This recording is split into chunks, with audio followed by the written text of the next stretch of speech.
한국은 중국의 속국이라 중국의 지원 없이는 하루도 살 수 없어요. 하지만 한국은 배은망덕하게 중국을 욕하더군요. 아니 그건 제가 아는 사실과 완전 다른데요. 여기는 자신의 망상을 떠드는 그런 자리가 아닙니다. 여기 중국 베이징 대학교 소속의 한 중국인 학자가 한국은 중국에 전기 지원이 없다면 단 하루 만에 암흑국가가 되어버리고 말 것이라는 기괴한 열변을 토하고 있는데요. 그런데 바로 이어진 외국인 대학생의 한마디에 그는 말을 이어가지 못하고 당황하기 시작합니다. 대체 이곳 강연장에서는 무슨 일이 있었던 것일까요? 감동의 모든 것 애청자 여러분. 영상 시작 전 좋아요와 불우이웃을 위해 끝까지 시청 부탁드립니다. 안녕하세요. 저는 현재 미국의 콜롬비아 대학교에 재학 중인 페리스라고 합니다. 기술의 나라 미국에서 태어난 미국인답게 저는 현재 전기전자학을 전공 후 교수님을 따라 전문 강의 지식을 취득 후 곧 졸업을 앞두고 있는데요. 교수님께서는 마지막 졸업과제로 저에게 직접 학생들을 대상으로 강의를 진행해보라는 일종의 마지막 숙제를 내주셨고, 저는 최근 큰 이슈가 되고 있는 폭설과 도시정전에 관한 강의 내용을 준비하게 되었습니다. 특히 저는 현재 전 세계에서 단위 면적당 전기 사용량이 가장 많지만 정전 발생 사고가 가장 낮은 한국의 놀라운 점을 강의 주제로 삼았고, 한국에 관한 조사를 해나가면 해나갈수록 굉장히 대단한 최선진국의 나라라는 것을 알 수 있었는데요. 그렇게 선진국 한국의 전기 제어 방식과 인프라에 대한 추가 조사를 마쳐나가던 저는 뜬금없이 교수님께 매우 이상한 제안을 받고 말았습니다. 교수님께서는 제 강의가 다른 초청 교수들을 통해 채점될 수 있다고 하시면서 뜬금없이 공개 강의를 요청하셨고, 저는 어쩔 수 없이 그 주장을 받아들일 수밖에 없었던 것인데요. 그렇게 저희 대학교 학생들을 대상으로 첫 강의를 진행하던 날 저는 매우 기괴한 장면을 마주하고 말았습니다. 그곳에는 난생 처음 보는 얼굴의 중국인 학자들이 한쪽 테이블에 자리를 잡고 앉아 있었고, 저를 매우 못마땅하다는 표정으로 바라보고 있었기 때문이죠. 특히 저희 학교에는 중국인 유학생이 그렇게 많이 보이지는 않았는데, 그날은 이상하게도 제 공개 강의에 중국인 유학생들이 꽤 많이 보이기도 했는데요. 그리고 역시나 제가 첫 공개 강의를 시작하자마자 저는 그 중국인 학자들과 학생들의 수준, 낮은 의도를 파악할 수 있었습니다. 현재 한국은 전 세계에서 가장 많은 단위 면적 전기 사용량을 보여주고 있습니다. 하지만 굉장히 놀라운 사실은 그들의 도시 정전 발생 사고 확률이 거의 7% 미만에 가깝다는 놀라운 통계 자료인데요. 이는 비슷한 선진국 국가인 중국과 일본, 그리고 영국과 비교를 하더라도 엄청나게 안전한 수치라고 할 수 있습니다. 특히 현재 1월에 비슷한 폭설 기후를 가진 중국은 정전사고 발생 확률이 80%까지 올라가는 기록적인 통계를 보여주고 있지만, 한국은 중국과 완전히 다른 안전한 도시 전기 인프라를 보여주고 있죠. 겨울철 전기 사용량과 정전 발생 확률은 그 나라의 도시 인프라 기술을 그대로 보여준다고 할 수 있을 정도로 매우 중요한 기준인데, 이 점에서 한국은 다른 나라들과는 비교되지 않는 안전성을 보여줬습니다. 특히나 더욱 놀라운 사실은 한국 대부분의 가구들의 전기온돌이 보급되어 있다는 사실인데요. 놀랍게도 중국과 일본의 경우 각 가구당 전기온돌이 보급되어 있는 보급률 자체가 20%에 불과한다. 한국은 무려 85%에 육박하는 결과를 보여주고 있었습니다.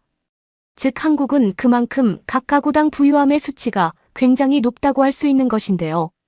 실제로 지금 한국은 전 세계가 주목하는 부유한 도시 인프라 시스템을 보여주고 있습니다. 이러한 부분에는 전기뿐만 아니라 수도 그리고 화재 시설 대비에 대한 시스템으로까지 이어지고 있고, 이러한 자료들을 찾아보면 찾아볼수록 그들이 얼마나 대단한 국가인지 그대로 느낄 수 있죠. 특히 한국에 대한 더욱 놀라운 점은 이처럼 폭발적인 전기를 도시에 공급하면서도 전기 사용료가 굉장히 낮다는 점이었습니다. 이는 높은 전기 생산 기술력을 가지고 있으면서도 부유한 나라만의 특권이라고 할 수 있는데요. 실제로 한국과 비슷한 중국은 각 가구당 전기 사용량이 한국의 5분의 1에 불과하지만 부족한 도시 인프라 기술 때문인지 사용료는 더욱 높은 이상한 통계를 보여주고 있죠. 저는 바로 여기서 현재의 선진국을 가르는 새로운 기준이 무엇인지 알 수 있었습니다. 안정화되어 있는 도시 인프라 기술이야말로 선진국의 특권이라고 할 수 있다는 사실을 말이죠. 직설적으로 말하자면 현재 한국은 중국과 일본은 물론 영국조차 따라잡을 수 없는 도시 인프라 기술력을 가지고 있다는 말입니다. 즉 저희 미국도 현재 많이 발생하고 있는 정전사고 발생을 낮추기 위해서는 한국 도시 인프라 기술의 핵심들을 현장 파견을 통해 꾸준히 배워나가야 되는 것이죠. 선진국에 대한 많은 기준이 있겠지만 정전 발생률은 그 나라의 도시 기술을 직접 보여주고 있는 것이기에 우리는 앞으로 한국의 도시 기술에 관심을 두고 그들의 모든 것을 배워나가야 할 것으로 보입니다. 제 말이 끝나기 무섭게 강연장에 있던 한 중국인 학자는 자리에서 벌떡 일어나 저에게 손가락질을 하기 시작했습니다. 그는 뭐가 그렇게 화가 나는지 뜬금없이 직접 강의를 진행한 제 자리까지 나와 마이크까지 뺏어갔고 굉장히 이상한 발언들을 쏟아내기 시작했는데요. 그 중국인 학자는 저에게 지금 한국이 정전이 발생하지 않는 진짜 이유가 무엇인지 전혀 모르냐면서 코웃음을 치기까지 했고 저는 곧바로 강연장 구석에 있던 교수님에게 이 중국인 학자를 처리해달라는 눈빛을 보냈습니다. 하지만 교수님께서는 마치 그 중국인 학자의 편인 듯 아무런 조치를 하지 않으셨고 저는 그 순간 모든 상황이 이상해지고 있다는 사실을 알아차릴 수 있었습니다. 저의 당황함을 눈치챈 것인지 그 중국인 학자는 한국이 정전이 발생하지 않는 이유가 바로 중국이 가난한 한국으로 전기를 직접 실시간으로 기부해주고 있기 때문이라는 황당한 발언과 함께 기술도 없는 후진국 한국이 중국에 전기 기부 없이 어떻게 전기온돌과 전자제품을 사용할 수 있겠냐면서 저를 이상한 사람으로 몰아가더군요. 지금 당신은 후진국 한국이 정말 자체 생산 전기로 지금의 폭설을 견디고 있다고 생각하시나요? 이렇게 지식이 부족한 사람이 조교라니. 미국의 수준은 정말 낮다 못해 한심할 정도네요. 상식적으로 생각해서 물을 사용하는 수도 공급 시스템도 제대로 없는 나라가 바로 한국인데 이런 나라가 어떻게 전기를 마음대로 쓸 수 있겠나요? 상식이 있다면 당연한 결과가 나오지 않습니까? 그리고 아까 자꾸 이와 반대되는 통계 자료로 중국의 정전 발생 확률과 전기 공급에 대한 문제를 지목하셨는데 전부 가난한 중국의 속국인 한국 때문에 벌어진 일입니다. 중국의 속국인 한국이 전기 사용량에 어려움을 겪으니 부모와 같은 저희 중국이 한국 정부로 직접 전기를 지원해주고 있는 거예요. 즉 지금의 중국이 아니라면 한국에 거주하는 한국인들은 편하게 전기를 사용할 수 없다는 말입니다. 어떻게 보면 마음 넓은 부유한 중국과 중국인들이 가난한 한국을 위해 전기를 양보하고 있다는 것으로도 설명되죠. 그렇다면 당연히 한국보다 중국이 부유한 부자국가 아닌가요? 중국인들은 자신을 직접 희생하면서까지 한국을 자식 돕는 마음으로 도와주고 있는데 이런 통계 자료를 잘못 해석해서 오히려 중국을 공격하다니 당신. 혹시 한국 정부에게 뒷돈을 받은 것 아닙니까? 오늘은 당신의 조교로서 강의 수준을 채점하러 왔지만 한국 정부와의 밀접 관계가 있었는지 먼저 밝혀야 할 것 같네요. 그리고 중국은 전기온돌이 필요 없는 천국과 같은 기후를 가진 나라입니다. 당연히 겨울에도 따뜻한 온도를 보장받는 지리적 특성이 있는 중국에서 태어난 중국인들은 각 가정의 전기온돌을 구매할 필요조차 없고 가만히 있으면 자동으로 자연바람이 전부 열을 식혀주죠. 가난해서 또는 돈이 부족해서 전기온돌을 구매하지 않은 것이 아닙니다. 지금 한국의 대기업에서 생산하고 있는 전기온돌도 이미 중국 기술로 모두 만들어냈다는 사실을 알고 계신가요? 하지만 한국의 대기업들은 이러한 사실을 끝까지 숨기고 오히려 자신들의 매출 수익만을 올리고 있죠. 이미 여기에서부터 중국 정부는 엄청난 배려를 한국에게 보이고 있는 것입니다. 옛날 같았으면 벌써 한국을 다시 가난한 나라로 만들어버리고 중국의 기술을 카피해서 전기온돌을 만드는 한국의 대기업들을 전부 파산시켰을 거예요. 하지만 당신처럼 일부 외국인들은 이러한 사실을 전혀 모르고 있더군요. 당신은 지금 한국을 가보기라도 했나요? 그들은 그 나라의 얼굴이라고 할 수 있는 공항에서마저 전기 온돌이 없어서 한국을 방문하는 외국인들은 무조건 손선풍기를 들고 입국해야 할 정도입니다. 그만큼 가난한 나라가 한국인데 전기 온돌이 한국인들의 각 가정마다 있다니 완전히 거짓된 정보라는 사실을 전혀 구분하지 못하는군요. 쉽게 말하면 지금 한국은 중국의 전기 지원이 없다면 단 1초 만에 국가 전체가 정전될 수 있다는 말입니다. 각 가정의 전기온돌 사용이 중지되는 것은 물론 그들이 그렇게나 자랑하는 대기업 생산시설과 가게들도 전부 암흑천지가 된다는 말이죠. 아마 몇몇 한국 정부와 한국인들이 최근 중국 정부의 배려가 너무 많으니 그 기세를 믿고 까부는 것 같은데, 당신 같은 외국인들이 그 사태를 더욱 크게 만들고 있다는 사실을 생각하기 바랍니다. 따라서 한국이 아무리 도시 인프라를 발전시켜봤자 절대로 중국을 넘을 수 없고, 한국의 모든 운명은 중국의 손에 있다는 말입니다. 자연스럽게 전기 온돌이 필요 없는 천국의 땅을 가진 중국은 전기 사용량이 줄어들 수밖에 없고, 찜통 더위에 있는 한국은 전기 사용량이 폭등하게 되는 것이죠. 이러한 간단한 이치를 모르고 중국은 깎아내리고 한국은 올려치기를 하다니 당신의 사상이 의심스럽네요. 심지어 한국은 중국에 생수 공급이 없으면 내일 당장 먹을 물도 사라지는 물 부족 국가라는 사실을 알고 계신가요? 이처럼 한국은 자체적으로 도시 인프라를 유지할 수 있는 기술력이 전혀 없는 나라입니다. 지금 당신은 이 중요한 사실을 모르고 한국을 계속 보유한 선진국이라고 말하고 있는 것 같네요. 확실히 말해두겠습니다. 한국은 중국이 없으면 무너지는 절대적인 중국의 속국 후진국입니다. 저는 그 중국 교수의 말이 끝나기 무섭게 당황할 수밖에 없었습니다. 그도 그럴 것이 국가 간의 거리 자체가 떨어져 있는데 어떻게 전기를 지원해준다는 것인지 기술적으로 이해가 되지도 않을 뿐더러 그 중국인 학자는 마치 자신만의 세상에 갇혀있는 듯 중국이 정말 위대한 선진국이라고 굳게 믿고 있는 것 같았거든요. 또한 더욱 놀라웠던 광경은 강연장에 중국인 유학생들이 마치 준비라도 하고 있었다는 듯 그 중국인 학자의 발언이 끝나자마자 박수를 치며 강연장 외국인 학생들의 호응을 유도했다는 사실입니다. 마치 하나에 만들어진 영화처럼 느껴질 정도로 충격적인 장면이었고 저는 뭔가 소름이 돋기도 했는데요.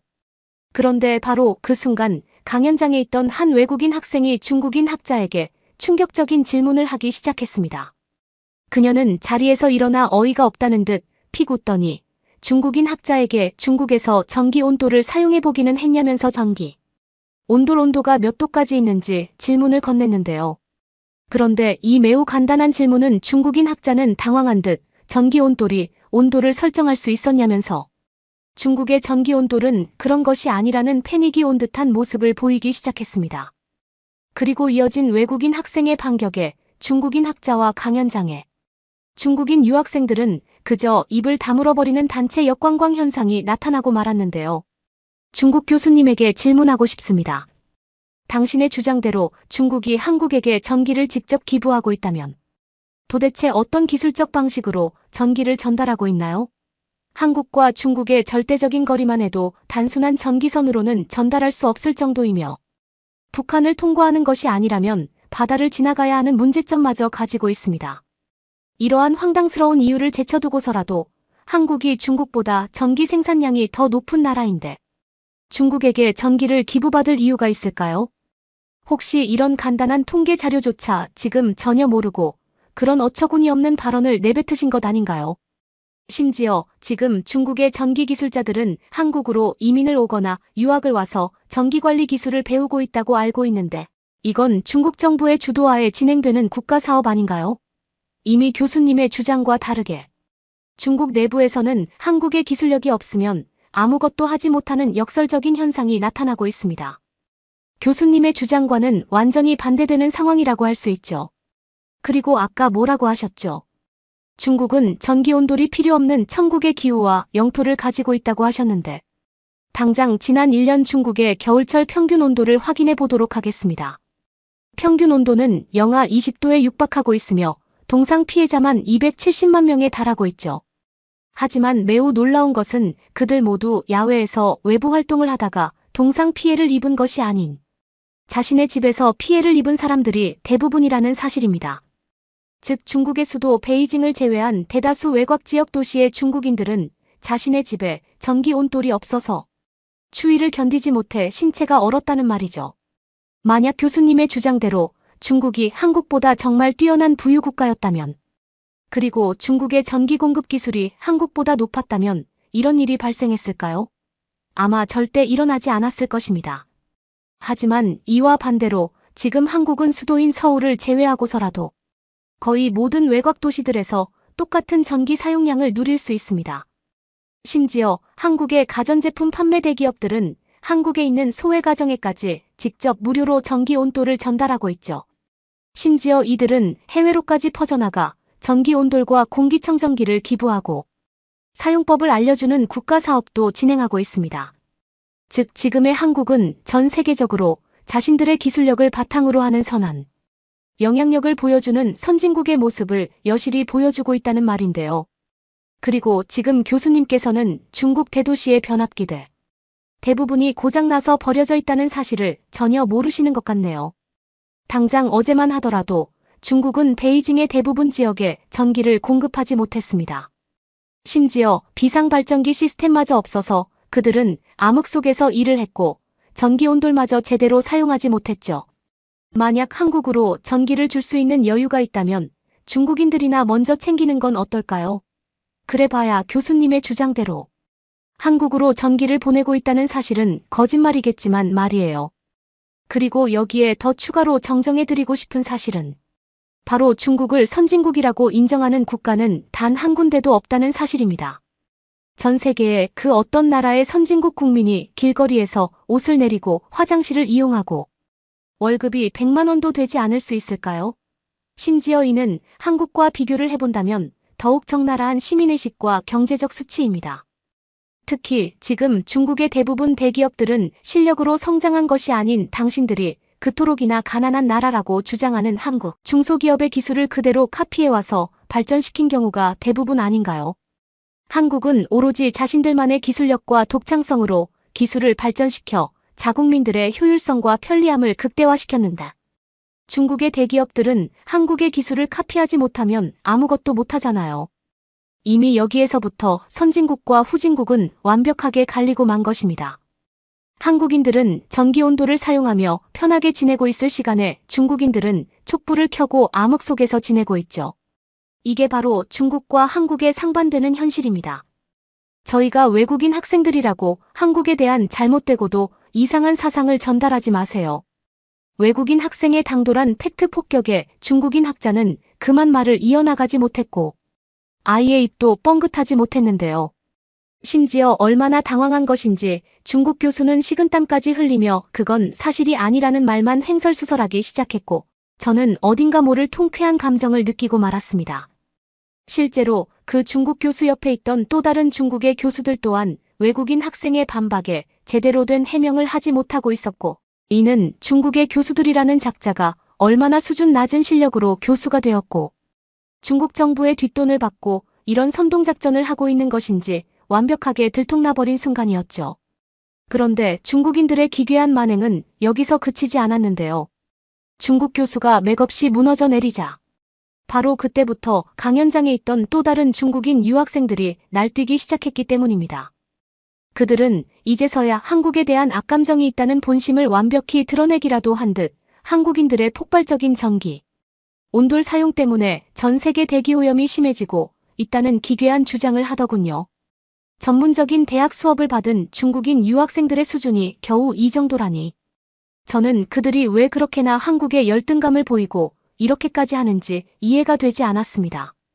그리고 역시나 그 중국인 유학생이 입을 열자마자 강연장의 학생들은 환경오염을 제일 많이 하고 있는 나라는 바로 중국인데 대체 무슨 한국 이야기를 하는 것이냐며 일제히 야유를 보내기 시작하더군요. 저희 중국인들은 세계의 환경오염을 생각해서 전기온돌을 사용하지 않는 것입니다. 그런데 한국은 지금 전기온돌을 엄청나게 사용하면서 환경을 오염시키고 있어요. 다들 이런 이유는 전혀 생각하지 않으시는 걸 보니 마치 한국인들의 선동정보에 전부 세뇌당한 것으로 보이네요. 중국은 누가 보더라도 한국보다 부유한 국가인데 전기온돌이 없다는 것이 말이 되지 않습니다. 제가 중국인이라서가 아니라 중국에 가보면 전기온돌은 아예 팔리지도 않을 정도로 이미 모든 중국인이 전기온돌을 가지고 있는 상태예요. 하지만 중국인들은 환경을 너무나 생각하는 따뜻한 마음을 가진 나머지 가전제품을 그렇게 많이 사용하지는 않습니다. 하지만 한국인들은 역시나 가난한 후진국 사람들답게 아무런 거리낌 없이 전기를 사용하며 환경을 오염시키고 있죠. 당연히 선진국이라면 전 세계의 대기오염과 환경을 생각하는 게 당연한 계획 아닐까요? 당신들의 주장대로면 지금 중국이 한국보다 가난하다는 주장인데 그게 말이 된다고 생각하십니까? 지금 한국은 학교라는 시설마저 없어서 저희 중국으로 미래의 청소년 한국인들을 보내주고 있는데 이런 상황은 전혀 모르고 중국은 깎아내리고 한국은 올려치기 하다니 다들 한국이 중국의 속국이라는 사실은 잊으신 것 같네요.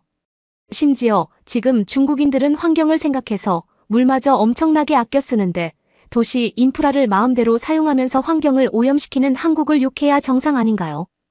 여기 있는 교수와 모든 학생분들이 이상하다는 생각이 듭니다. 혹시 당신들의 부모가 모두 한국인인가요?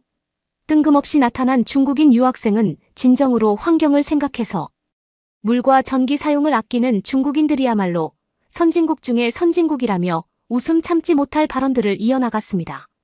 심지어 중국 학생은 중국이 한국보다 가난한 이유를 말로만 하지 말고 증거를 가져오라며 길길이 날뛰었고 저는 그 광경을 그냥 보고 있을 수만은 없었는데요.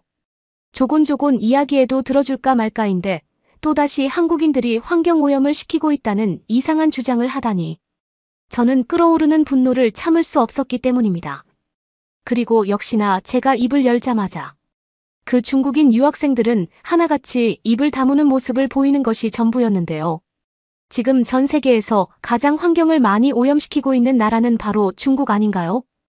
23년도 영국 환경청이 발표한 통계 자료만 보더라도 중국의 대기오염은 압도적인 1위를 기록했고 인근 다른 국가로까지 이러한 대기오염 피해가 번져나갔습니다.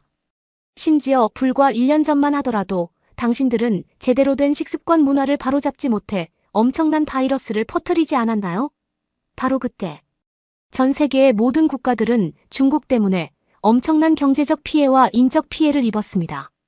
하지만 한국은 그때에도 각 나라에 자신들의 의료기술을 알려주며 바이러스를 안정화하는데 크게 이바지했고 이는 유엔마저도 극찬을 보내는 상황으로까지 이어졌죠. 심지어 중국인 학생의 주장과 다르게 지금 한국은 친환경 정책을 위해 대부분의 지상버스들이 전기버스로 교체를 진행한 상태입니다.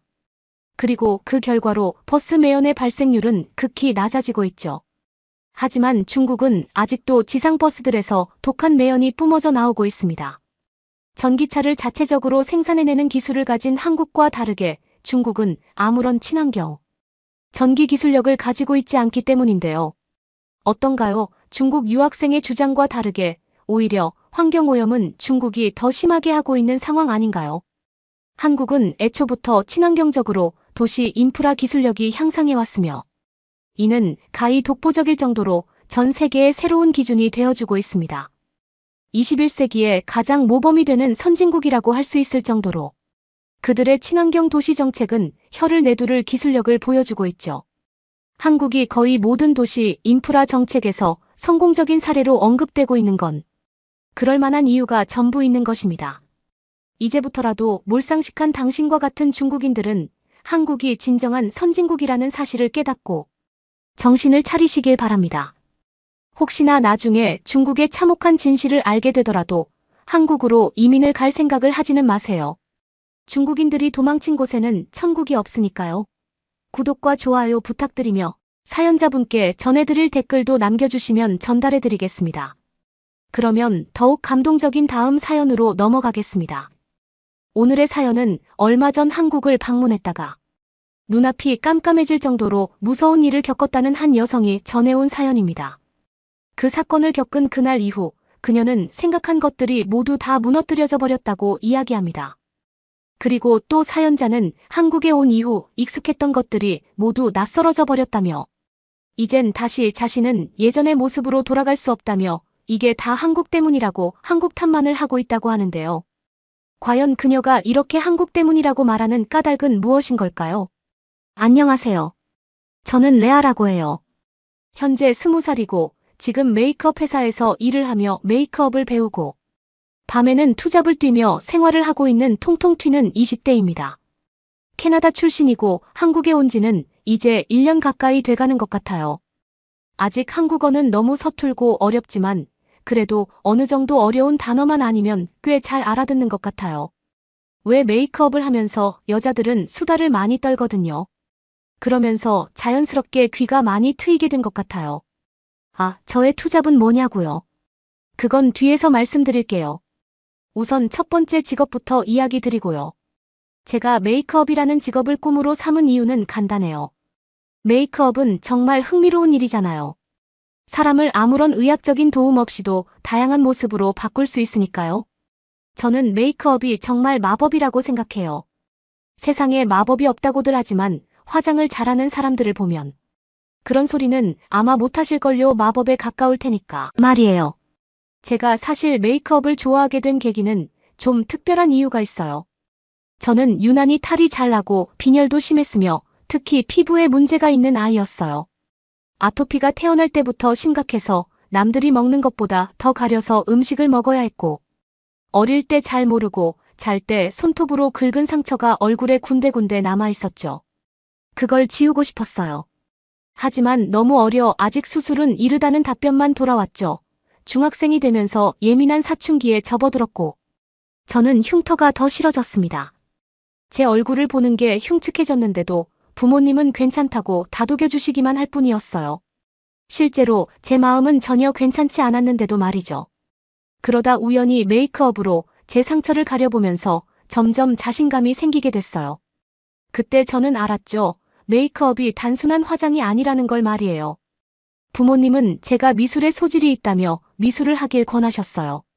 생각해보면 어릴 때부터 저도 참 미술을 좋아했거든요. 특히 공주 옷에 색칠을 하는 게 아주 흥미로웠죠.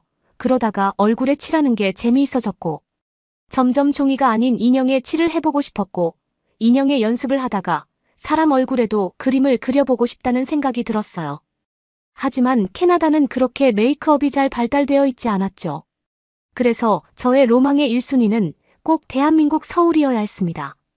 압구정 메이크업샵에 들어가 직원이 되는 날을 꿈꾸며 포트폴리오를 만들었어요. 정말 좋은 메이크업 아티스트가 되고 싶었거든요. 한국 메이크업 아티스트들은 이미 유명하니까요. 게다가 한국은 그뿐 아니라 스킨케어 제품들까지 아주 유명해서 제 친구들 사이에서 한국 제품을 쓴다고 하면 오제 좀 사나 본데 제 좀 돈 쓰는데 식으로 자신을 가꾸는데 어느 정도 관심이 있고 투자를 하는 사람이 한국 제품을 쓴다고 생각하는 트렌드가 있어요. 뷰티 쪽에서 한국의 이미지는 어마어마하죠. 아무튼 저는 친구들이 다 대학을 가고 저마다 꿈을 가질 때도 오로지 한 길만을 원했어요.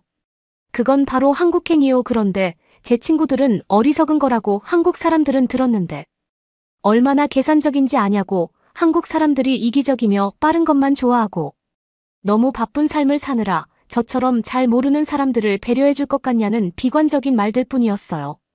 그래서 한국에 가는 것보다는 우리나라에서 괜찮은 곳에 취업해 사는 게 앞으로의 인생에 도움이 될 거라는 이야기만 늘어놓았어요. 제 친구들도 K-팝 팬이 많았지만 한국으로 가서 사는 것에 대해서는 두려움이 있었거든요. 한국은 캐나다에 비해서 딱 봐도 너무 잘 살아 보이고 최첨단이어 보였거든요. 제가 태어난 동네는 도시이긴 했지만 뭐 서울에 비해서는 도시라고 표현하기 애매한 곳이었죠. 제가 자란 동네는 강변에 자리 잡고 있어서 중세의 분위기를 간직하고 있는 아주 아름다운 곳이었어요. 건축물도 고풍스럽고 아름다운 자연 경관이 있어서 예술가들이나 작가들에게 영감을 주는 풍경으로 유명해서 예술을 하는 많은 사람들이 찾는 곳이었거든요. 우리 동네는 주로 관광이나 예술 활동에 중점을 두는 곳이라 저의 친언니도 미술을 전공했어요. 그래서 어릴 적부터 저도 채색을 하며 시간을 보내곤 했죠. 그런데 우리 동네는 다양한 문화 행사나 갤러리 같은 것은 있지만 최첨단 기술이나 문화를 접할 수 있지는 않은 곳이었어요. 학교도 그리 많지 않아서 친구들도 언니도 우리 마을을 떠나 다른 도시로 학교를 가야 했으니까요. 저희 부모님은 작은 소품 가게를 운영하셨는데 이런 꿈을 가지고 있는 저를 보면서 참 허황된 꿈을 꾼다며 혀를 끌끌 차곤 하셨죠. 그래도 저는 결코 꿈을 포기할 수는 없었습니다. 경제적으로 지원을 받지 않으면서 한국을 갈 수 있는 방법은 독학으로 한국에 대해 공부하는 방법이었어요. 그나마 유튜브를 보며 한국의 문화에 대해 익혔고 특히 한국 사람들의 화장법에 대해 익히며 저 나름대로 한국을 잘 이해한다고 생각했어요.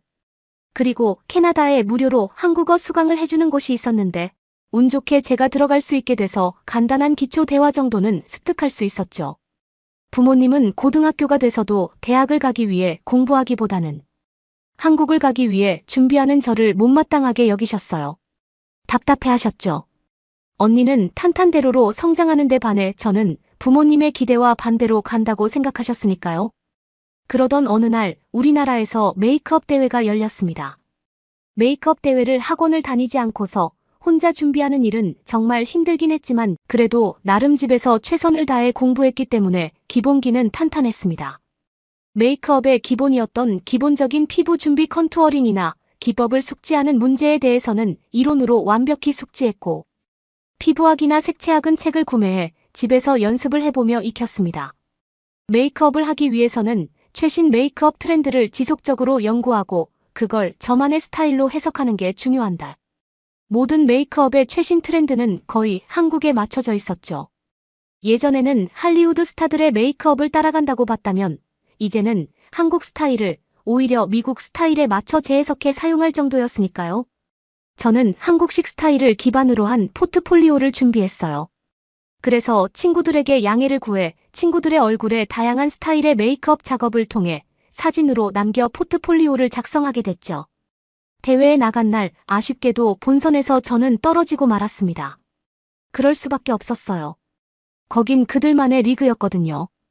그리고 무엇보다 저는 사람이 많으면 갑자기 머리가 핑 돌면서 약간 공황장애 같은 게 있어서 손이 떨려 아무것도 못하고 굳어버리게 되더라고요. 결국 그렇게 저는 탈락하게 되었습니다. 아쉬운 마음으로 집에 돌아가려고 할 때 한 분이 저에게 말을 걸었습니다. 그분은 한국분이었어요. 그분을 보자마자 제가 유튜브에서 봤던 유명한 한국 메이크업 회사의 소속인 걸 알았죠. 그분은 저의 포트폴리오가 인상적이었다며 한국에 오게 되면 한번 들리겠냐며 명함을 건네주셨습니다. 세상을 다 얻은 것 같은 기분이었어요. 그분께서는 저에게 다 좋은데 실전이 없다 보니 시간 관리가 안 되는 것 같고 다른 사람들로부터의 피드백을 받지 못하는 문제에 부딪히는 것 같아 아쉽다며 어렵겠지만 혹시나 한국에 올 기회가 있다면 언제든지 들리라고 말씀해 주셨습니다. 저는 이 기쁜 소식을 안고 집으로 달려갔어요. 어머니에게 명함을 건네자마자 어머니는 그 명함을 박박 찢어버리셨습니다. 너 진짜 정신 안 차릴래? 내가 한국에 가서 뭘 하게 거긴 위험해. 너 같은 어린 여자. 혼자서는 더욱더 절대 안 된다. 알겠니? 그날 방에서 꼼짝도 안 하고 틀어박혀 내내 울기만 했습니다. 그러곤 결심했죠. 제 결정이 틀리지 않았음을 증명해 내보이겠다고 말이에요. 저는 한국을 갈 준비를 해야 했어요. 부모님의 손을 벌리지 않고 한국을 갈 비행기 표와 가서 지낼 생활비를 마련해야 했죠. 어머니에게 20살이 넘었으니 아르바이트를 하겠다며 근처 미술관에서 아르바이트를 하고 주말에는 예술관에서 사람들 얼굴에 페인팅을 해주는 아르바이트를 하며 하루도 쉬지 않고 돈을 모았습니다. 그러면서 한국에 갈 준비를 위해 커뮤니티에 들어가 한국을 가는 과정에 대해 묻고 또 물었죠. 그러다 저보다 3살 많았던 피오르가 캐나다 출신으로 한국에서 현재 회사를 다니고 있다는 걸 알게 됐어요. 피오르는 현재는 울산에 머물고 있는데 곧 서울로 갈 예정이라 룸메이트를 찾고 있다고 했죠. 저는 2달 정도만 있으면 돈을 다 모을 수 있을 것 같다며 조금만 기다려 달라고 한 채 그렇게 피오르와 함께 살 미래를 계획했습니다. 비행기 표도 끊었고 드디어 한국에 갈 준비를 다 마쳤어요. 저녁 시간 부모님에게 저는 통보하듯 말해버렸습니다. 너는 몸도 안 좋은 데 가서 무슨 일이라도 생기면 어쩌려 그러니. 내가 생각이라는 게 있는 애긴 하니 부모님은 완강하셨습니다. 저는 거기서 제 뜻을 굽힐 수는 없었습니다. 다 반대하고 아니라고 하시지만 아닌지 맞는지 제가 직접 경험해보고 싶어요. 그렇게 모두가 반대하는 한국행 비행기에 오르게 됐어요. 부모님이 공항까지 데려다 주시긴 했지만 걱정뿐이셨죠. 공항으로 가는 내내 차 안에서 한숨 소리로 가득 채웠으니까요. 언니는 저에게 너 진짜 철없다. 너 때문에 부모님도 모두가 걱정만 하잖아. 매일 쓰디쓴 말을 들으면서 이렇게 제 꿈 하나 이루겠다고 한국으로 가는 게 맞나 싶은 생각도 들었지만 그래도 해보기도 전에 포기할 수는 없다고 생각했습니다. 긴 비행 시간을 마쳤어요. 처음으로 우리나라를 떠나 다른 나라로 가는 거였는데 꽤나 쉽지 않다는 생각이 들긴 하더라고요. 게다가 저는 싼 항공편을 찾다 보니 갈아타고 여러 항공사를 거쳐야 했습니다. 직항은 너무 비쌌으니까요. 공항에 내리면 피오르가 서 있을 거라고 말해서 저는 처음 피오르를 보는 설렘도 있었고 서울에 곧 도착할 수 있다는 설렘으로 힘차게 한국으로의 첫 발을 내디뎠습니다. 한국에 도착하고 나니 가장 첫 느낌이 뭐였는지 아세요? 그건 바로 냄새였어요. 신기하게도 냄새가 전혀 달랐죠. 공기가 전혀 다른 느낌이 들었습니다. 상쾌하고 뭔가 상당히 쾌적하다는 생각이 들었어요. 유튜브에서 본 대로 절차에 실수 하나 없이 한국에서의 수속을 마쳤습니다. 역시 봐온 대로 사람들 말처럼 한국에서의 수속은 놀라울 정도로 빠르더군요. 다른 나라에 가본 적은 없지만 여러 공항을 경유하고 우리나라 공항에서 탈 때도 이렇게 빠른 속도로 들어오질 못했는데 오히려 외국인인 제가 나오는 게 이렇게 간편하고 편리하다니 신기하고 신이 나기 시작했습니다. 부모님에 대한 걱정도 물론 있었지만 제가 더 잘해내는 게 그들을 위해 할 수 있는 최선이라는 생각이 있었습니다. 자동문이 열리고 제 이름이 쓰여 있는 종이를 보니 그녀가 분명했어요. 저는 외쳤죠. 피오르. 피오르도 반갑게 저를 맞아줬습니다. 저는 피오르에게 한국 공항 진짜 미친 것 같다고 신나서 마구 떠들었어요. 그러자 피오르는 한국은 아직 놀라기엔 멀었다며 저희 짐을 들어 도와주더라고요. 공항버스를 탈지 지하철을 탈지 물었어요. 저는 지하철을 타보고 싶다고 말했고 그럼 공항철도를 타고 가자고 말하더군요. 공항철도를 타기 위해 바로 이어진 역으로 향했습니다. 피오르는 가는 직통열차가 있다고 했어요. 에스컬레이터를 타고 내려가면서 엄청 큰 공항 규모에 두리번거렸던 것 같아요. 여기서 길을 잃는 게 아니냐는 농담을 던져가며 금세 역 안에 도착했죠.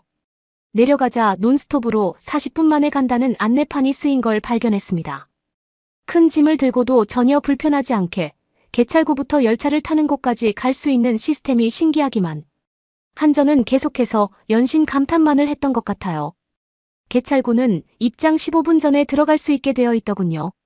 정말 효율적이란 생각이 들었습니다. 화장실에 잠시 들렀는데 화장실도 말도 안 되게 깔끔해서 저는 한국 진짜 미쳤다고. 호텔같이 깨끗한 이곳에 교통시설이 많냐면서 계속 웃음이 새어나왔죠. 자꾸만 신이 나서 콧노래가 절로 나왔습니다. 열차를 탑승하자 넓은 좌석과 짐을 두는 곳이 따로 되어 있었어요. 누가 가져갈까봐 걱정을 했는데 피오르는 한국에선 전혀 걱정하지 않아도 된다며 저를 안심시켜줬죠. 저는 그때까지만 해도 계속 누가 짐을 가져가지 않을까. 짐이 있는 곳으로 자꾸만 고개를 돌려 확인하게 됐어요. 캐나다에서는 이런 상황이 익숙하지 않거든요. 서울로 들어가 보니 미래지향적이라는 말이 딱 어울릴 정도로 높고 큰 건물들의 연속이었어요. 캐나다는 서울과 전혀 다른 모습이거든요. 낮은 건물들이 대부분이죠. 서울의 모습을 보자 제가 드디어 서울에 도착했다는 게 실감나면서 왠지 눈물이 차올랐습니다. 모두가 안 된다고 했던 일에 한 발 다가선 기분이었으니까요. 우리 둘이 지내기로 한 곳은 서울역에서 가까운 곳에 위치한 오피스텔이었습니다. 방이 작긴 했어도 정말 아름답고 완벽한 숙소였죠. 바로 앞에는 소방서와 경찰서도 보여서 그게 마치 저희를 지켜주는 것 같은 기분이 들었어요. 며칠은 피오르가 함께 서울을 구경시켜주며 버스카드를 사용하는 방법과 지하철을 쉽게 타는 방법, 지도를 찾고 찾아가는 방법 등을 알려줬습니다. 특히 필요한 건 바로 새벽 배송이라는 걸 통해시키는데 말도 안 되게 주문한 지 불과 몇 시간 만에 도착하는 모습을 보고서는 제가 지금 미래에 와 있는 게 아닌가 하는 착각이 들 정도로 흥분됐어요. 피오르가 출근을 하기로 한 날이 다가왔고 저도 이제 저희 포트폴리오를 들고 청담역을 찾아가게 된 날이 되었습니다. 피오르 없이 처음으로 서울을 나서는 거였어요. 그간 피오르 없이 집 앞 편의점 정도는 방문해 본 적 있지만 이렇게 한국 사람들이 많은 시간에 홀로 역에 방문하는 게 처음이라 무척이나 떨렸죠. 그날 포트폴리오를 챙겨야 된다는 생각에 혈안이 되어 있었어요. 면접도 봐야 하기 때문에 피오르와 한국어로 연습하고 또 연습을 매진하느라 어제 점심 이후로 아무것도 먹지 못했어요. 저는 긴장하면 아무것도 먹지 못하거든요. 그렇게 서울역에 도착해 한번 환승을 하면 된다는 걸 몇 번을 숙지했습니다. 처음엔 순조로웠어요. 그나마 다행인 건 인터넷이 끊길 걱정이 없으니 계속해서 모르면 검색해 볼 수 있어서 다행이었죠. 손에서 휴대폰을 놓지 않으며 동대문 역사문화공원에서 한번 갈아타고 건대 입구역으로 향했습니다. 한국 지하철은 정말 타면서도 탄성을 부를 만큼 좋더군요. 너클 놓으며 건대 입구 내부를 살피고 있는데 갑자기 노랫소리가 들리더니 지하철이 들어왔습니다. 저는 계단 앞에 있었는데 사람들이 열차에서 내리곤 우르르 갑자기 물밀듯 튀어나왔어요. 그러곤 제가 있는 계단으로 동시에 몰려왔죠. 순간 겁이 났습니다. 무서웠어요. 순간 핑 또 머리가 돌았습니다. 사람이 갑자기 많아지니 생긴 증상이란 걸 알았죠. 난간을 잡고 버티려는데 포트폴리오가 떨어지는 걸 주우려다가 저도 모르게 그대로 정신을 잃고 쓰러지고 말았습니다. 그 뒤로는 기억이 잘 나지 않아요. 대신 쓰러지는 그 잠깐의 사이야 거의 다 왔는데 이럴 순 없어 제발 제 발 속으로 기도를 했던 것 같아요. 부모님의 얼굴도 스쳐 지나갔죠. 걱정 어린 어머니의 눈빛 손을 잡아주던 아버지의 얼굴이 모두 다 떠올랐습니다.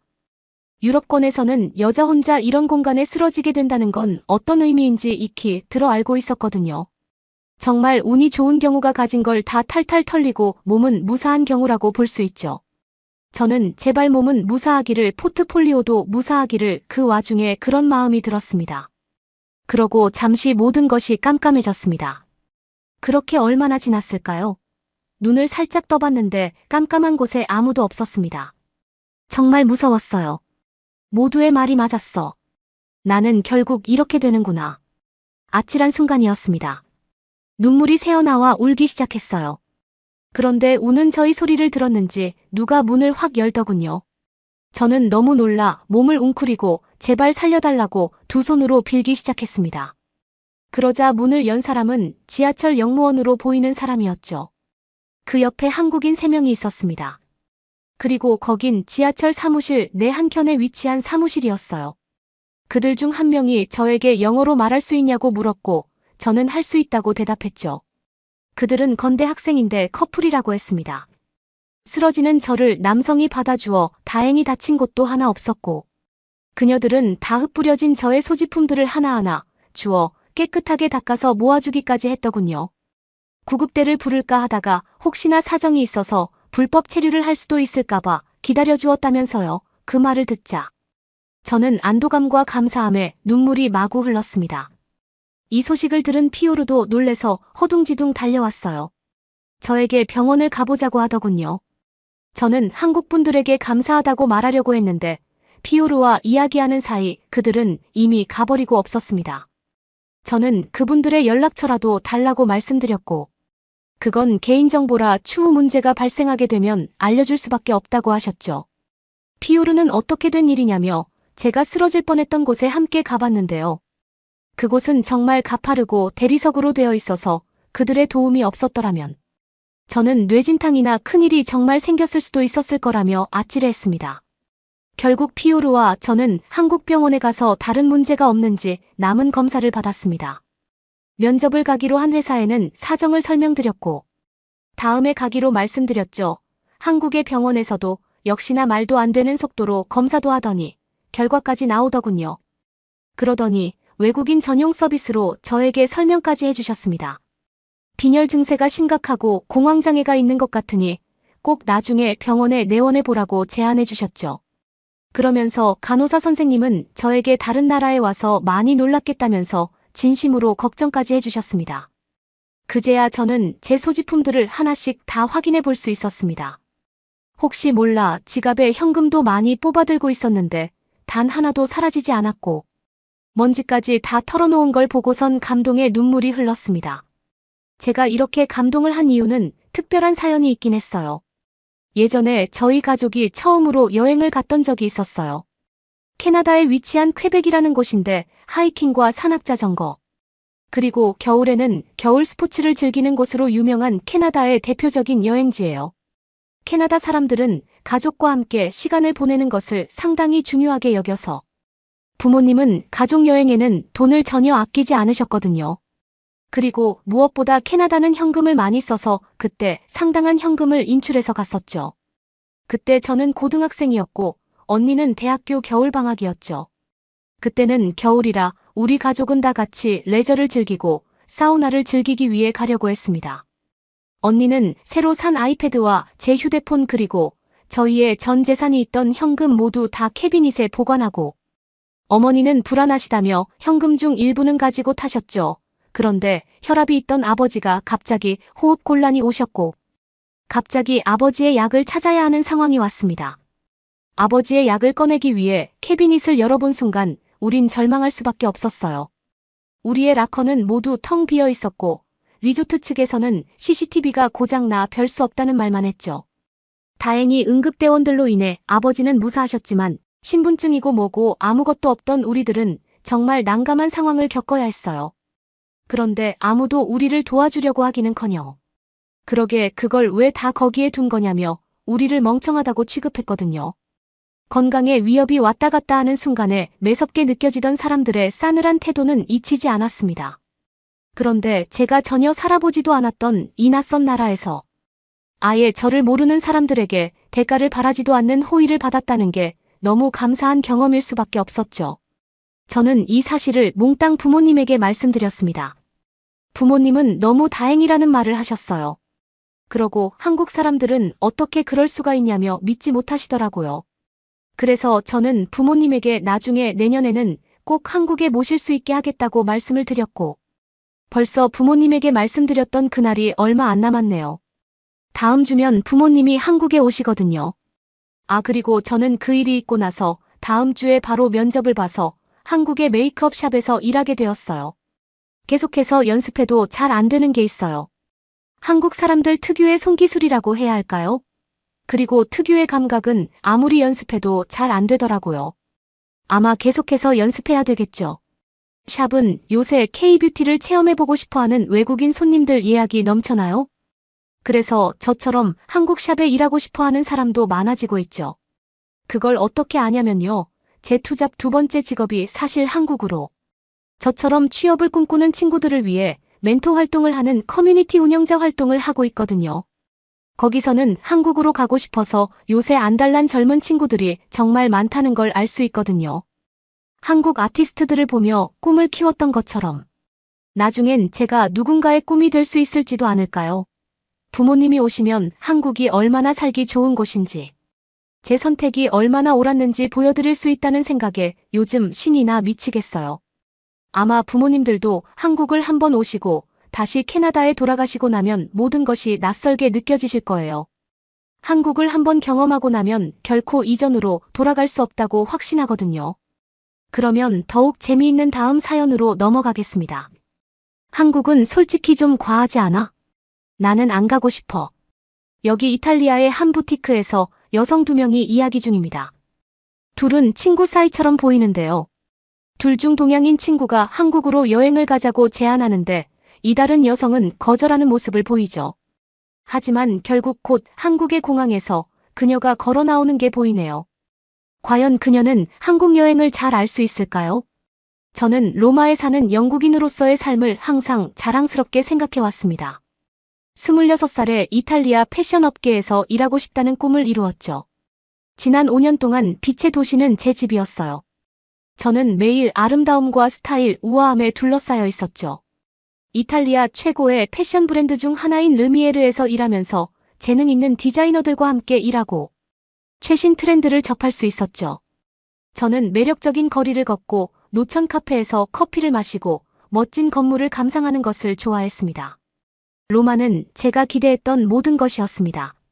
하지만 솔직히 말해서 부정적인 시각도 있었어요.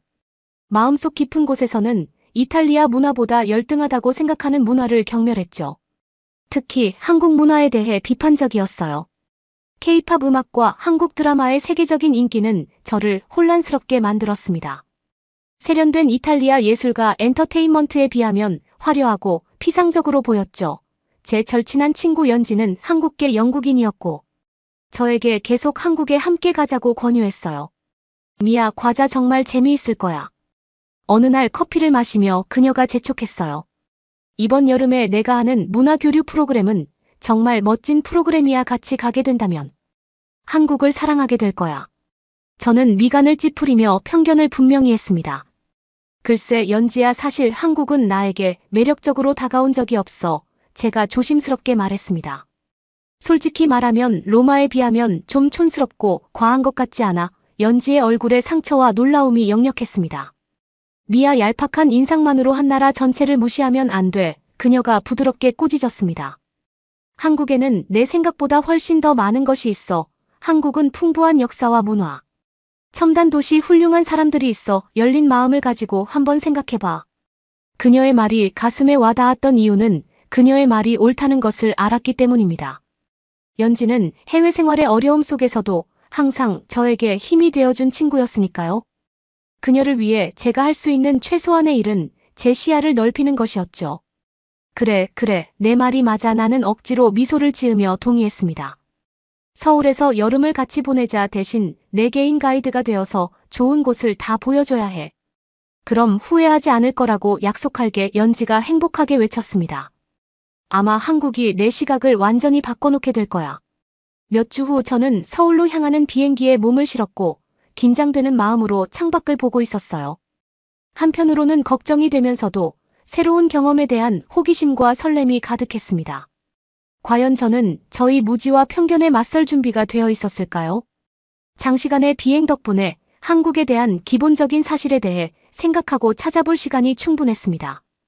제가 읽은 한국의 인구는 5,100만 명 이상이고 수도 서울에는 1,000만 명에 가까운 인구가 살고 있었습니다. 한국은 완전히 현대적이고 경제적 성공 사례 중 하나였어요. 삼성과 LG 같은 기술 기업은 전 세계적으로 유명했습니다. 한국은 1960년대 이후 한강의 기적이라 불릴 만큼 놀라운 속도로 경제를 성장시키며 빠르게 발전하고 번영했죠. 제가 가장 흥미를 느낀 것은 한국 문화에 대한 것들이었습니다.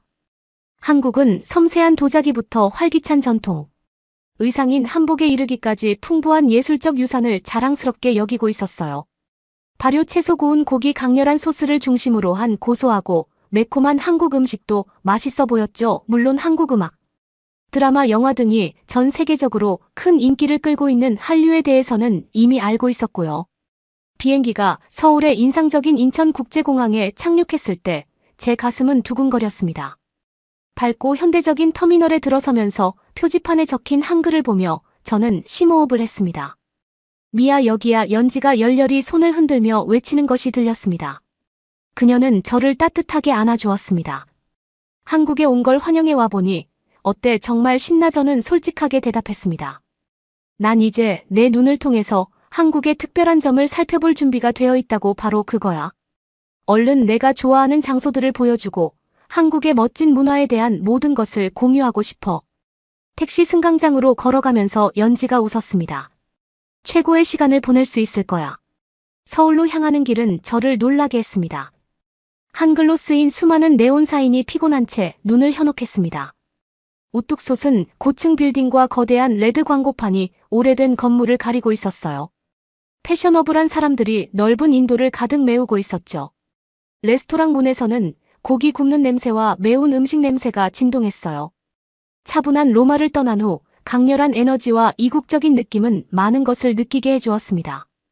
와우. 활기찬 홍대 인근의 연진의 아파트에 도착했을 때 제가 말했습니다. 서울은 확실히 인상적이네요. 잠깐만요. 이건 시작에 불과하다고 연지가 윙크를 하며 말했습니다. 앞으로 재미있고 의미 있는 경험들을 많이 하게 될 거야. 한국을 완전히 새로운 시각으로 보게 될 거야. 어쩌면 자신에 대해 새로운 것을 발견하게 될지도 모르지. 아늑한 객실의 침대에 누워 기대감에 부풀어 머리를 돌리면서 어떤 통찰력이 저를 기다리고 있을지 궁금해졌습니다. 한국에 대해 제가 아는 것이 얼마나 적은지 깨닫기 시작했죠. 잠이 들면서 저는 이렇게 생각했습니다. 고정관념과 잘못된 믿음을 깨뜨릴 시간이다라고 말이죠. 절실히 필요했던 휴식을 취한 후 연지는 신나게 우리를 본격적인 여행 모드로 전환했습니다. 첫 번째 목적지는 경복궁이었어요. 우아한 누각과 섬세한 문, 평화로운 뜰이 어우러진 거대한 단지를 둘러보며 연지는 500년 이상 한국을 통치한 강력한 조선 왕조에 대한 이야기를 들려주었습니다. 저는 손으로 직접 칠한 지붕 가장자리의 복잡한 문양에 감탄하며 손가락으로 문양을 따라가며 외웠어요. 고즈넉한 궁궐과 빛나는 현대식 타워의 대비는 정말 대단했어요. 서울이 빠른 발전과 함께 유산을 기념하는 방식이 놀랍지 않니? 제 생각을 읽은 듯 연지가 말했습니다. 어디를 둘러봐도 옛것과 새것의 조화가 정말 멋지다는 생각이 들어 저도 동의할 수밖에 없었어요. 로마는 인상적인 역사로 가득했지만 서울의 활기찬 에너지에 비해 왠지 시간이 멈춰있는 듯한 느낌이 들었습니다. 저는 로마를 그리고 한국 전체를 좀 더 다른 시각으로 바라보기 시작했습니다. 북적이는 김밥집에서 색색의 밥과 채소, 롤에반의 김밥으로 점심을 먹은 후 연지는 저를 북촌 한옥마을로 데려갔습니다. 기와 지붕과 돌담 고즈넉한 마당으로 유명한 수백 채의 한옥이 모여있는 매력적인 동네였습니다. 한적한 골목을 거닐며 한옥 안에 자리한 장인의 공방과 아늑한 카페를 들여다보고 있자니 소박한 시간으로 돌아간 듯한 기분이 들었습니다. 연지는 한국 정부가 빠른 도시 개발 속에서 이 역사적인 건축물을 보호하기 위해 어떻게 노력했는지 설명했습니다. 한옥은 단순히 예쁜 건축물 그 이상이라고 할 수 있어 라고 그녀는 말했습니다. 한옥은 자연 가족 공동체와 조화롭게 살아가고자 하는 한국인의 이상을 상징해줘. 요즘 서울 시민 대부분이 아파트에 살고 있지만 한옥은 여전히 소중한 문화적 상징이야. 저는 전통 유산을 지키면서도 현대화하려는 한국의 노력이 존경스러웠습니다. 많은 나라들이 고민하는 어려운 균형이었죠. 이곳에서는 옛것과 새것이 나란히 존재하며 서로를 보완하고 있었습니다. 해가 지기 시작하자 저희는 서울의 힙한 젊은 문화를 엿보기 위해 홍대의 활기찬 거리로 발걸음을 옮겼습니다. 다양한 레스토랑, 이색적인 카페, 인디 패션숍, 활기찬 거리 공연으로 활기가 넘쳤습니다. 핸드메이드 액세서리, 대담한 스트리트웨어, 독특한 예술품으로 즐비한 프리마켓에서 저희는 스타일리시한 상품을 둘러보았습니다. 혁신적인 디자인과 대담한 스타일에 저는 감탄했습니다. 익숙한 로마지행의 정숙한 모습과는 사뭇 달랐어요. 근처 공원에는 열정적인 댄스팀의 K-팝, 피트곡과 힙합 피트가 어우러진 공연을 보기 위해 많은 사람들이 모여 있었습니다. 재능 있는 댄서들이 완벽한 조화를 이루며 춤을 추자 관중들의 환호성이 터져 나왔습니다. K-팝을 좋아하지 않던 저도 흥겨운 비트와 인상적인 동작에 빠져들 수밖에 없었습니다. 이제야 K-팝의 매력에 빠지기 시작했어. 저는 연지에게 웃으며 인정했습니다. 이 댄서들 정말 대단해. 그치, K-팝에 들어가는 열정과 실력은 정말 대단해. 연지도 동의했습니다. 하지만 K-팝은 재미있는 노래 그 이상의 의미를 담고 있어. 자기의 결단력, 꿈을 쫓는다는 메시지는 전 세계 팬들, 특히 젊은이들에게 큰 공감을 불러일으키고 있어. 한적한 호프집에서 바삭한 치킨과 시원한 맥주로 밤을 마무리하며 서울에서의 첫 하루가 얼마나 눈부신 하루였는지 생각했습니다. 단 몇 시간 만에 한국에 대한 저희 많은 편견들이 사라지고 있었어요. 장엄한 유적지부터 트렌디한 도시 풍경까지 한국 문화의 풍요로움에 저는 감동을 받았습니다. 그리고 저는 항상 한국을 경쟁적이고 일 중심의 사회로만 생각했는데 만난 모든 사람들의 친절함과 긍정적인 모습에 놀랐죠. 그래서 지금까지 서울은 어때? 연지가 건배를 하며 물었습니다. 관점이 조금이라도 바뀐 게 있어? 응, 물론이지. 제가 고백했습니다. 이전에 내가 얼마나 폐쇄적이었는지 생각하니 조금 부끄러워졌어. 한국은 내가 생각했던 것보다 훨씬 더 다면적이고 매혹적인 곳인 것 같아. 이건 그냥 시작에 불과하다는 느낌이야. 수용적인 태도가 마음에 드는구만. 연지가 환하게 웃었습니다. 그리고 내 말이 맞아. 이제 시작일 뿐이라고. 한국 시골을 경험하고 한국인 친구들을 사귀고 본격적으로 뛰어들 때까지 기다려봐. 깜짝 놀랄 거야. 앞으로의 모험에 대해 함께 웃고 환호하는 동안 저는 전율 같은 설렘이 밀려오는 것을 느꼈습니다. 한국은 이미 제 세계관을 바꾸고 있었고 제 내면 역시 깊이 변화할 것 같은 예감이 들었습니다. 자, 이제 시작일 뿐이에요. 다음 날 아침 저는 연지와 함께 서울을 탐험할 또 다른 날을 생각하며 활기차고 설레는 마음으로 일어났어요. 준비를 하면서 전날의 놀라운 경험에 대한 생각을 멈출 수가 없었습니다. 연지의 어머니가 한국 전통 아침 식사를 준비하고 있는 주방에서 연지이를 만났습니다. 식탁에는 채소 고소한 전국밥으로 구성된 작은 접시들이 가득 차 있었습니다. 와, 정말 맛있어 보이네요. 저는 자리에 앉으면서 외쳤습니다. 항상 이런 음식들인가요? 연지의 어머니가 환하게 웃으셨습니다. 전형적인 한국식 아침 식사란다. 그녀가 설명했습니다. 영양이 풍부하고 균형 잡힌 식사로 하루를 시작하는 것이 중요하다고 생각하지. 바삭한 애호박전을 처음 한 입 베어 물었을 때 저는 그 맛에 감탄했습니다. 각 요리는 그 자체로도 맛있었지만 다른 요리와도 아름답게 어우러졌습니다. 익숙해질 수 있을 것 같아요. 저는 한 입 베어 물었습니다. 한국 요리는 정말 놀라워요. 맛이 너무 대담하면서도 조화로워요. 그게 바로 한국 전통 음식의 마법이야 라고 연지가 말했습니다. 신선한 제철 식재료 발효식품 건강한 맛과 영양소의 다양성을 강조해주고 있어.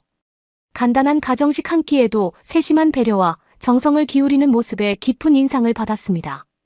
로마에서 아침 식사는 종종 커피와 빵으로 이루어져 이동 중에 먹는 경우가 많았습니다.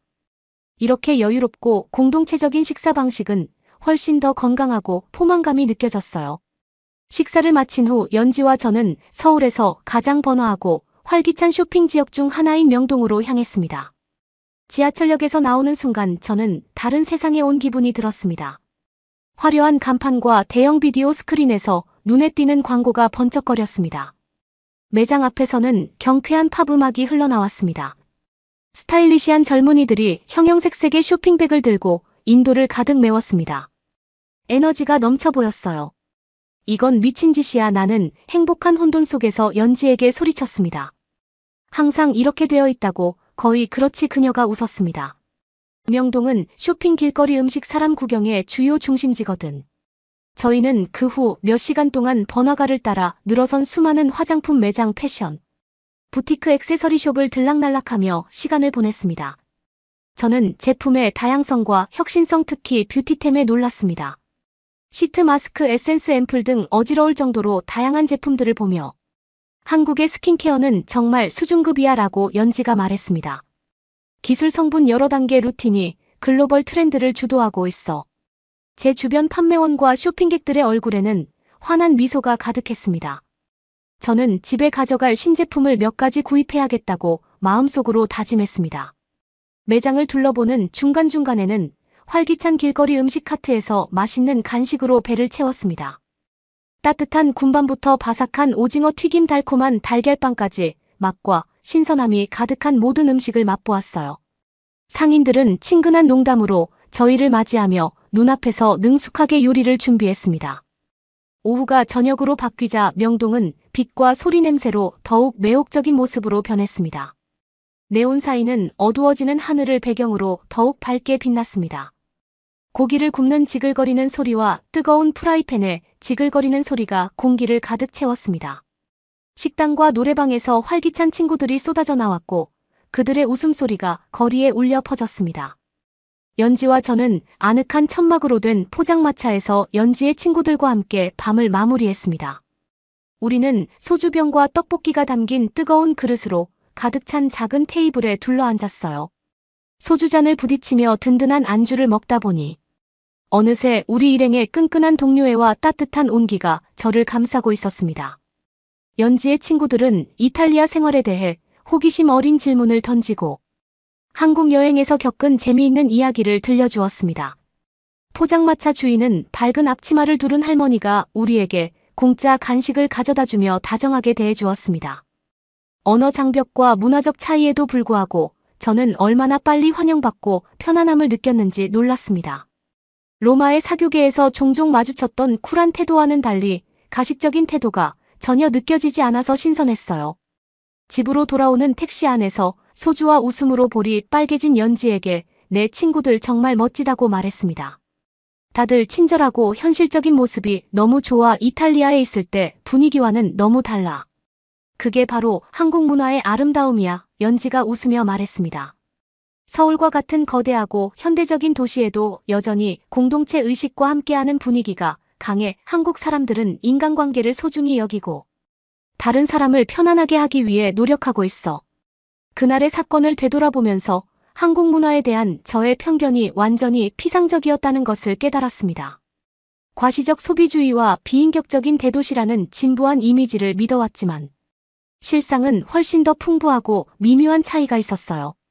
물론 서울은 끝없는 쇼핑과 활기찬 밤 문화로 가득한 화려한 풍경이었지만 그 이면에는 음식과 아름다움, 대인관계의 따뜻함이라는 깊은 전통이 자리 잡고 있었죠.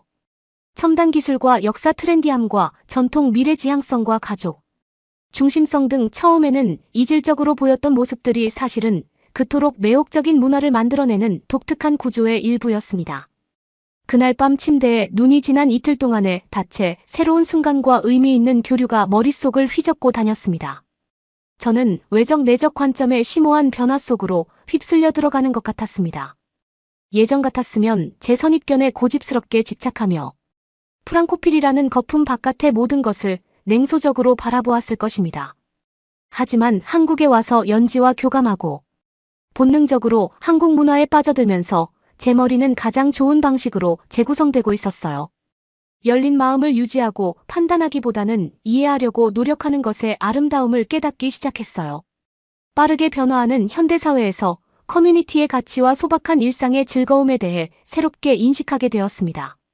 무엇보다도 저는 더 많은 것을 배우고 경험하고 이 매혹적인 나라의 모습들을 경험하고 더 나은 방향으로 변화시키고 싶은 갈망이 커지고 있음을 느꼈습니다. 다음 날 아침 저는 상쾌한 기분과 함께 앞으로의 하루를 기대하며 일어났습니다. 연지가 한국의 아름다운 자연과 전통 문화를 체험할 수 있는 특별한 여행을 계획하고 있었기 때문이죠. 밥과 폭신한 계란찜과 아삭한 김치로 간단히 아침을 먹고 서울 북동쪽의 평화로운 시골 마을인 가평으로 향하는 버스에 몸을 실었습니다. 안개가 자욱한 산과 푸른 논밭으로 도시 풍경이 바뀌자 저는 긴장이 스르르 녹아내리는 것을 느꼈습니다. 이곳이 도시에서 불과 한두 시간 거리에 있다는 게 믿기지 않아 저는 풍경을 사진으로 담으며 감탄했습니다. 완전히 다른 세상 같아 연지가 만족스러운 미소를 지으며 말했습니다. 한국에 아무리 첨단 기술이 발달하고 빠르게 변화해도 자연은 항상 가까이에 있어 우리는 땅과 계절의 변화를 소중히 여기고 있어. 첫 번째 방문지는 기발한 정원과 고요한 분위기로 유명한 거대한 수목원 아침 고요 수목원이었습니다. 구불구불한 길을 따라 걸으며 활기찬 화단 바스락거리는 숲. 고요한 연못이 마치 동화 속 세계로 데려다주는 듯한 착각에 사로잡혔어요. 이곳은 동화책에서나 나올 법한 곳 같아 파스텔톤의 야생화밭이 내려다 보이는 벤치에 앉아 쉬면서 저는 꿈결 같은 한숨을 내쉬었습니다. 마치 한국의 비밀 정원에 온 것 같은 기분이야. 연지가 웃었습니다. 무슨 말인지 알아. 나도 울창한 자연에 둘러싸여 있으면 정말 편안하고 낭만적인 기분이 들어 일상에서 벗어날 수 있는 좋은 탈출구야. 저는 고개를 끄덕이며 신선한 꽃향기를 들이마셨습니다. 완만하게 떨어지는 폭포수부터 나무에서 지저귀는 손골매까지 정원은 정말 저를 편안하게 만들어 주었어요. 왜 많은 한국 민화가 이런 오묘한 풍경을 배경으로 하는지 알 수 있었습니다. 상상력을 자극하고 영혼의 자양분을 주는 것 같았어요. 김밥과 달콤한 배즙으로 평화로운 피크닉 점심을 먹은 후 저희는 다음 목적지로 향했습니다. 밀라노의 기발한 문화마을은 이탈리아 시골의 다채로운 모습을 한국 시골에 이식한 듯한 뜻밖의 즐거움이 있었습니다. 화사한 동화책 속 집들이 늘어선 고풍스러운 조약돌 거리를 거닐며 연지 씨는 한국 전통 예술과 함께 전시한 갤러리를 둘러보며 저는 이탈리아와 한국 문화의 요소를 혼합한 것이 정말 매력적이야 라고 말했죠. 놀라울 정도로 서로를 잘 보완하고 있어 연지는 고개를 끄덕였습니다. 그래서 밀라노가 인기가 있는 것 같아 어린 시절의 경이로움. 상상력 문화 간 연결이라는 보편적인 주제가 모든 배경의 사람들에게 공감을 불러일으키니까 향기로운 라벤더 차를 한 잔 마시고 버터 향이 가득한 마들렌을 먹으며 저는 한국에서의 제 여정에 대한 생각에 사로잡혔습니다. 저는 한국인의 따뜻함 근면한 복합적인 문화에 대해 더 깊이 이해하게 되었습니다. 제 선입견에 도전하고 시야를 넓힌 겸손하고 깨달은 경험이었어요. 그날의 마지막 목적지는 남이섬이었습니다. 페리에서 내리는 순간 우뚝 솟은 향기로운 소나무 숲섬을 가로지르는 아름다운 산책로에 저는 매료되었습니다. 자전거를 빌려 강변가를 따라 페달을 밟으며 남이섬은 많은 한국인의 마음속에 특별한 장소라고 연지가 말해줬어요. 커플과 가족들이 자연을 즐기는 인기 명소일 뿐만 아니라 한국의 대표 드라마의 배경이 되기도 했죠. 많은 사람들이 좋아하는 드라마의 로맨틱한 장면을 재현하기 위해 이곳을 찾기도 해.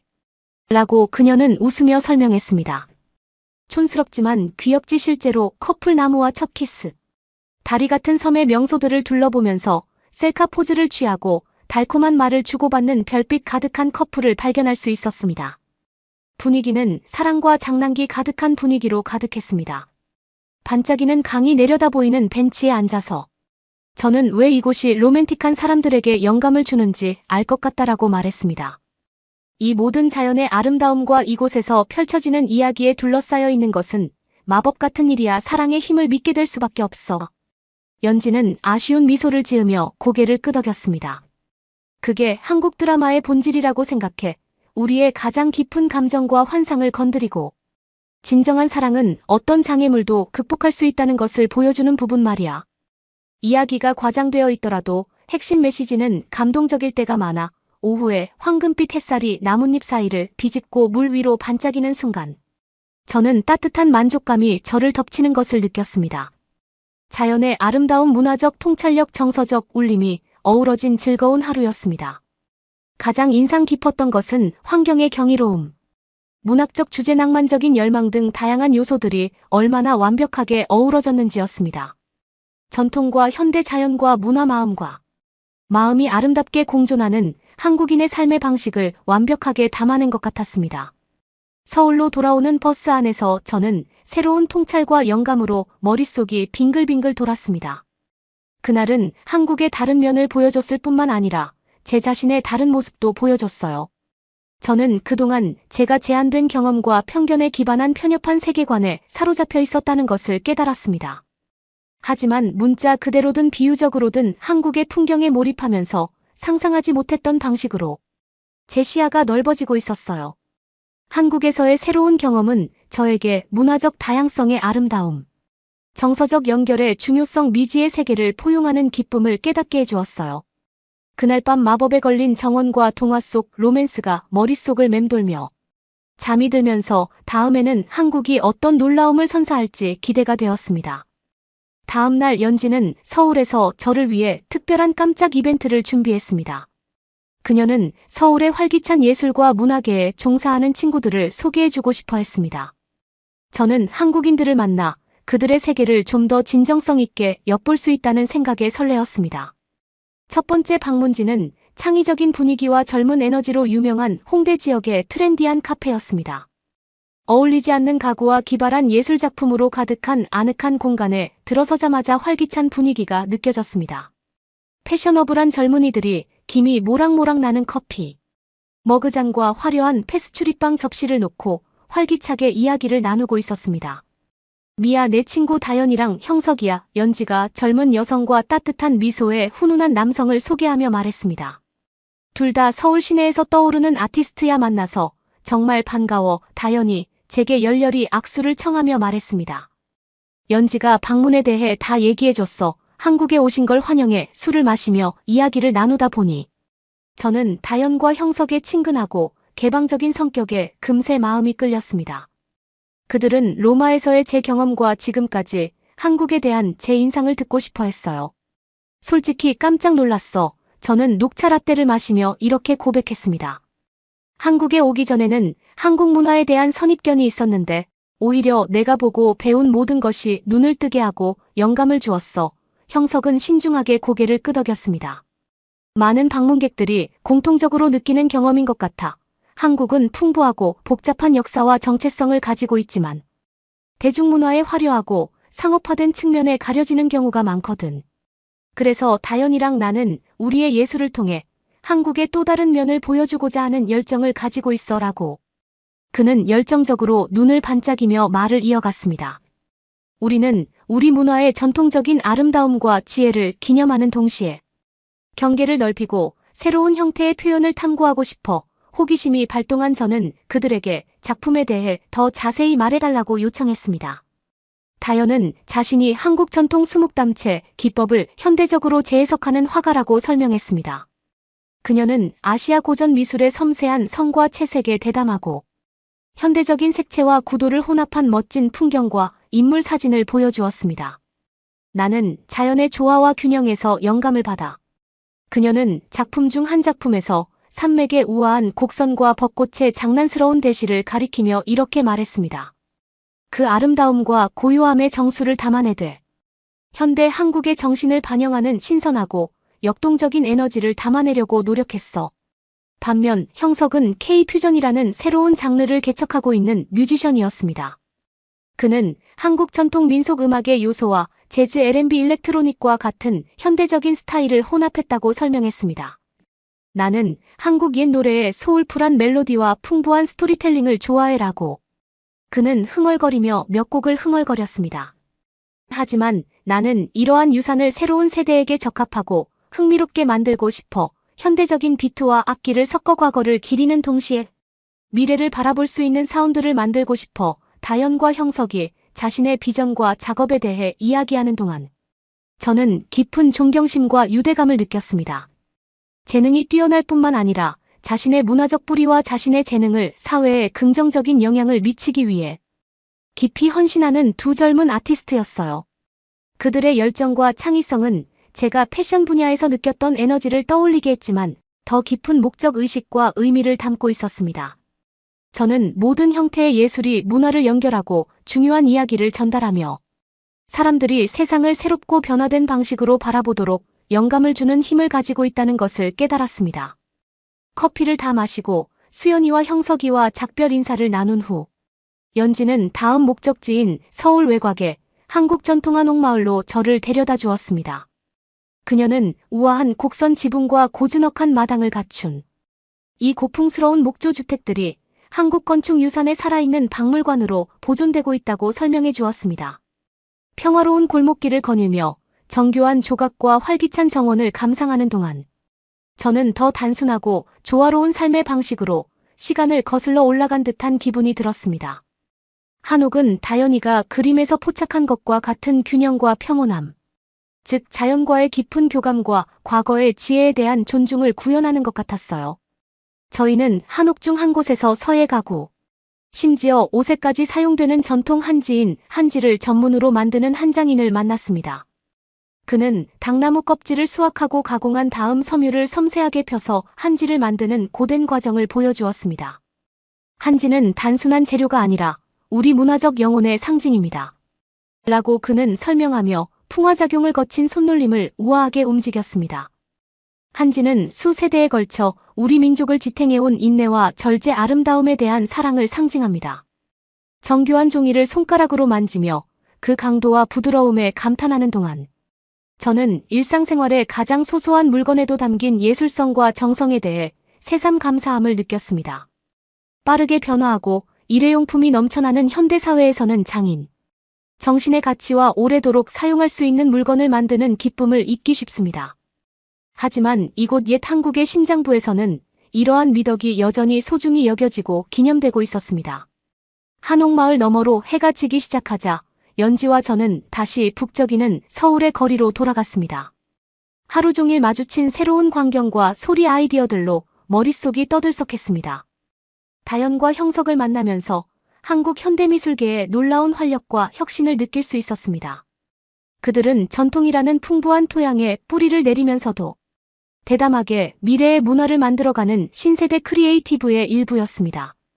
동시에 한옥마을을 방문하고 한지에 대해 배우면서 한국의 유구한 유산과 전통, 공예의 변치 않는 아름다움에 대해 더욱 깊이 감사하게 되었습니다. 급속한 현대화 속에서도 느림과 소박함, 그리고 과거에 대한 경외심이 여전히 존재한다는 사실을 새삼 깨닫게 되었습니다. 지하철을 타고 연지의 아파트로 돌아오는 길, 저는 불과 며칠 만에 제 관점이 얼마나 많이 바뀌었는지 되돌아볼 수밖에 없었습니다. 처음 한국에 도착했을 때만 해도 저는 제 좁은 경험의 렌즈를 통해 모든 것을 바라보며 문화의 표면적인 차이와 특이점에만 집중했었습니다. 하지만 지금은 연지, 다현, 형석, 한지, 장인과 같은 사람들의 관대함과 개방성 덕분에 우리 모두를 연결하는 아름다움 의미, 인간의 더 깊은 층을 보기 시작했습니다. 한국인의 독특한 삶의 맛과 질감을 감상하는 법을 배우는 동시에 예술, 자연 인간관계가 주는 보편적인 기쁨을 음미하고 있었죠. 그날 밤 침대에 누웠을 때 제 마음은 충만하고 마음이 열린 느낌이 들었습니다. 한국에서의 여정이 아직 끝나지 않았고 아직 더 많은 모험과 통찰이 기다리고 있다는 것을 알았습니다. 하지만 지금까지의 경험과 그 경험들이 저에게 도전과 세상을 보는 시야를 넓혀준 것에 대해 깊은 감사함도 느꼈습니다.